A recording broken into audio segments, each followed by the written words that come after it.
Hello, good morning guys. Katabong, Luzon, Visayas, Mindanao. Nandito naman ako sa araw na ito, umaga na ito, magpakita na magpruiba sample sa inyo sa isa kaalaga ko nga manok na crucis ko ng sweeter grey. Ito siya, kulay pula. Bago pala ako guys kasabong magpatuloy sa usapin natin tungkol sa pag-alaga ko ng manok, na sarili kong breed, sarili kong mga panglaban, magpasalamat muna ako sa inyo. Una sa lahat sa aking mga subscriber, sa dagdag og subscribe sa akin. Salamat na salamat talaga sa inyo lahat. At saka sa aking mga viewers, thank you talaga sa inyo.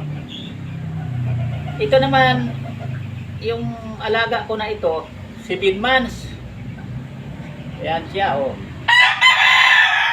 Ayan ang pagmumukha.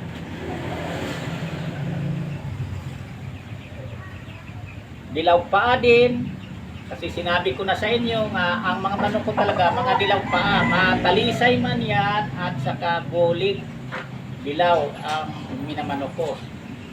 Ewan ko lang ngayon sunod kasi yung pina-incubate ko nga itlog, blue legs na talaga yung quality ko rin na isa na yun na Chris, talisay na blue legs yun. Ewan ko kung magkaanak yun, magmana sa kanya, magkaroon ako ng mga blue legs kasi gusto ko rin talaga ang blue legs na manok na talisay na kulay, kasi subok na ako niyang mga kulay ganyan sa akin sa probinsya ako. Nagbilang talagang panalo ang mga blue legs ko nga Chris din. Talagang swerte din ako sa kulay na blue legs nga talisay. Ang parang liwanag sa inyong mga baguhan pa lang bakit yan lang ang ano ko, kasi yan din ang kulay na nagpanalo sa akin. Yan din tinatandaan ko yan mula sa bago pa ako nagsimulang sabong, bata pa ako, sa Negros pa ako, hanggang nandito na ako sa Metro Manila. Tuloy-tuloy ang pag-breed, pag-alaga ako ng manok. Na tuloy-tuloy din ang paglaban ko sa aking mga manok kung may budget sa pang-sugal pamusta. Kasi ang sinabi ko man sa inyo, pamilya mo nang unahin, importante bago sugal-sugal sa sabong. Iyan ang kulay na napagdaanan ko na lamang ako sa panalo kaysa talo mga ganitong kulay nga manok. Kasi ang minamanok ko, ulitin ko sa inyo, hindi ako hiyang sa puti. Kahit ano kagaling, ay kwento ko na yan. Yung kalaban ko, tumabla lang. Patay na ang kalaban, siya tumuka lang isang beses. Ibig sabihin, hindi talaga para sa akin ganong kulay. Kasi kung nakulay lang ganito yon at saka talisay, panalo na ako doon. Yan, totoo lang. Kasi mudagdag tagag tuka yun habang may konting hindi nga pa pag mga ganitong kulay at saka yung mga grace ko. At saka yung iba, kayo namang mga baguhan kung anong kulay, ito may turo ko talaga to sa inyo dito sa aking channel, lalo na sa aking mga followers, subscribers, viewers, na kung anong kulay, halimbawa alimbuyugin, may tao talagang kakilala ko, pag minamanok niya alimbuyugin, ayan din ang panalo sa kanya, gold, mayroon yan, o tubain man yan, o anong kulay sa manok, hiraw. May tao kasi nga mahilig din na hiyang sa kanya ganong kulay, kagaya nung kapitbahay ko dati sa probinsya namin. O, matanda na yon, patay na nga, pero ang mga manok niyang minamanok niya, yung tinawag doon sa Bisaya, kasi di ko maintindihan, kabilyada daw nga yung gold, kabilyadang tawag nila ipuson daw sa Bisaya, at saka buyubong anislag, iyan ang minamanok niya.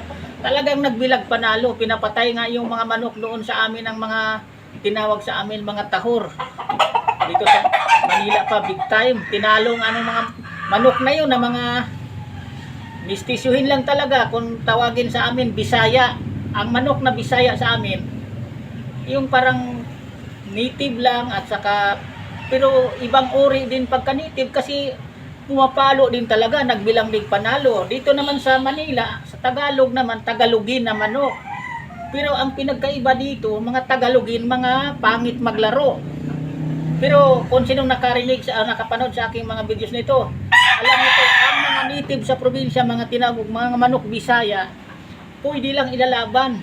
Pinapatay lang din minsan ang Texas, lalong Texas nga yung mga mahinang klase nga Texas, ay talagang dadalihin lang yung mga manok na yun.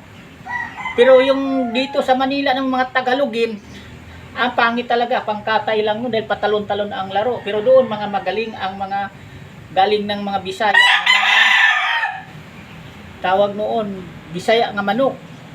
Nagbilag panalo. Pero sa ngayon, sa probinsya, ang mga manok kasi may nakakuha na mga tawag hybrid, mga dugo na rin imported, mga mistiso na ang mga manok doon.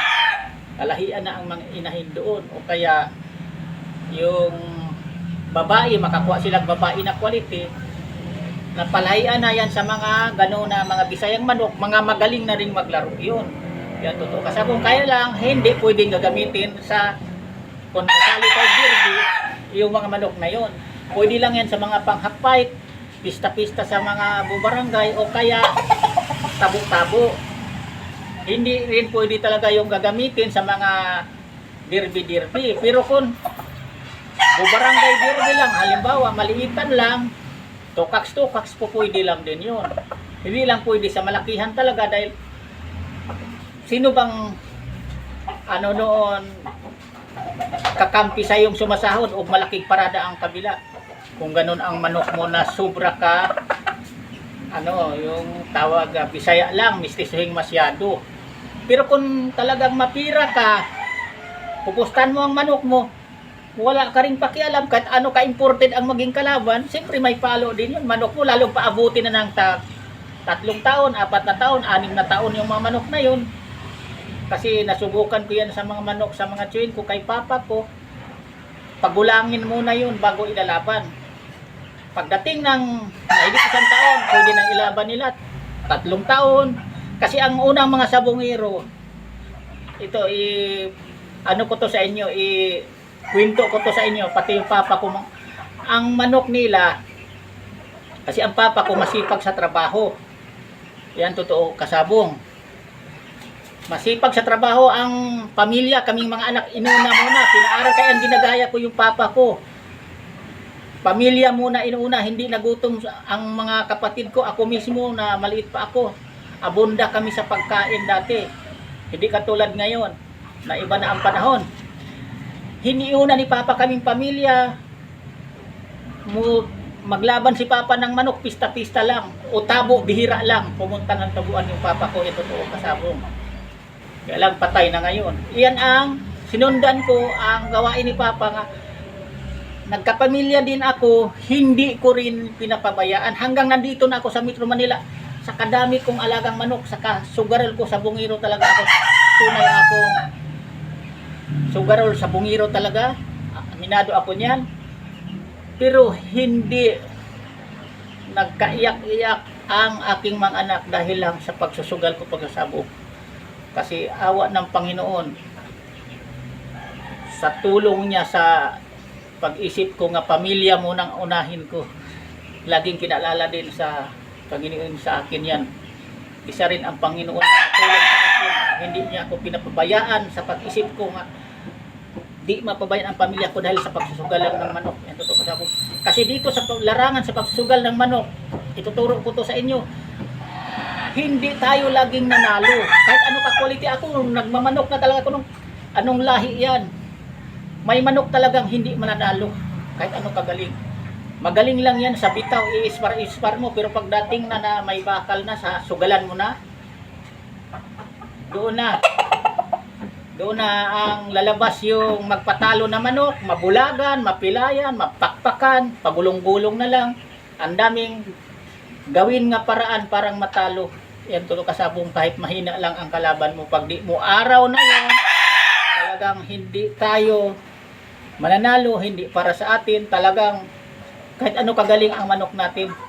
Kayang ako, hindi ko nagmaliit sa pagmumukha ng manok. Kasi sinabi ko sa inyo, wala sa pagmumukha ang manok na magbigay swerte, panalo sa atin, na mag-uwig panalo dito sa pamamahay natin. Kasi may manok, ano kagaling, pero mag-uwi tayo ng talunan. Yan totoo kasabo. Tinawag nga yan, may manok akong magaling. Sinabihan ako ng kumpare ko, ang galing ng manok, ang galing ng ginawa sa manok mo sa laro, sa labanan. Pero Ang galing din ng pagbayad ko. Palo ng manok ko, akin ang bayad.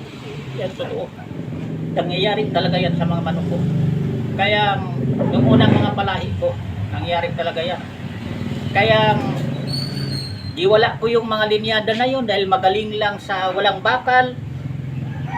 Yan totoo, di ko nang hinayang. Kaya ang ano ko sa manok ko, may dugo na quality, ng panalo pa, lamang sa panalo kaysa talo. Yan lang masasabi ko sa inyo dito sa akin channel. Kasi hindi ko puri ang pugi, ang quality ko nga manok, hindi. Kasi walang quality sa bakal, walang quality sa bleed ng tari kung tamaan ang manok mo. Kasi ang sabong, tawag nito mahiwaga.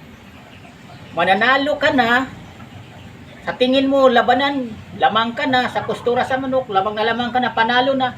Pero bandang huli pala yan, mapitiklag ka isa manok mo, una pang mamatay kayo, kayo pa ang di tumuka, talo ka pa. Yan totoo kasabong. Ang dami ko kasi totoo akong sabongero, na-experience ko na ang labanan sa manok. Nga ang manok ko, binubugbog lang yung kalabanan niya. Dati, pwede pang sumayaw na nga yung kasamahan ko, yung kumpare ko. Pero napahiya lang siya bandang huli pag kariyo yung manok ko. Di na tumutuka, patay na pala yung kalaban, nakatuka pag 2 bisis. Yan totoo sa akong nangyari na yan. Kaya ang manok wala sa pagmumukha natin. Kaya tinuturo ko sa inyo, huwag kayong basta-basta magpaniwala ng mga kwento na walang katalo-talo. Imposible yun. Imposible yun. Pinakaswerte siyang tao dito sa mundo sa larangan, pumasok ng industriya sa sabong pag di talaga siya matalo kahit anong pagaling. Lahat na may buhay, may kamatayan. Yan totoo. Kaya ako di ko nagturo sa inyo dito, nasugal tayo. Kasi pinagdaanan ko na ang ituro ko sa inyo dito sa aking channel, kahit sa TikTok account ko, kahit sa Reels ko sa Facebook ko. Nagtuturo talaga ako nga pamilya muna ang importanteng unahin natin bago sabong-sabong, manok-manok. Kasi ang pagsusugal nandyan lang yan. Hindi tayo magugutom, di tayo makapagsugal. Hindi iyak ang mga maliit nating anak kapag hindi tayo makapagsugal. Iyak yan sila pag walang gatas, walang makain, walang kanin. Iyak yan. Pero hindi yan iyak nga hindi tayo makapagpunta ng sabungan. Yan, maliwanag yan. Kasi yung iba nagsabi na gumagawa daw ako ng saril sa TikTok, ninuruan ko ang tao, inakit kong magsusugal. Hindi, mali kayo. Kaya gumawa ko ng mga YouTube channel, sumama ko saril sa Facebook, sa TikTok account. Kasi para naman na minsan makagising ang tulog natin ng mga baguhang nagsasabong kung papaano ang diskarte sa pagmamanok o pagsusugal nga di mapiktahan ang ating pamilya, di magugutom. Hanggang dito muna ako kasabong, sana may mapulot o matutunan kayo sa umaga na ito ngayon. Ang masasabi ko lang sa inyo, basta tayong tunay nga sabongero, di tayo magpahuli pagdating sa kwentuhan sa manok, pang sabong. Yan lang, thank you, bye-bye.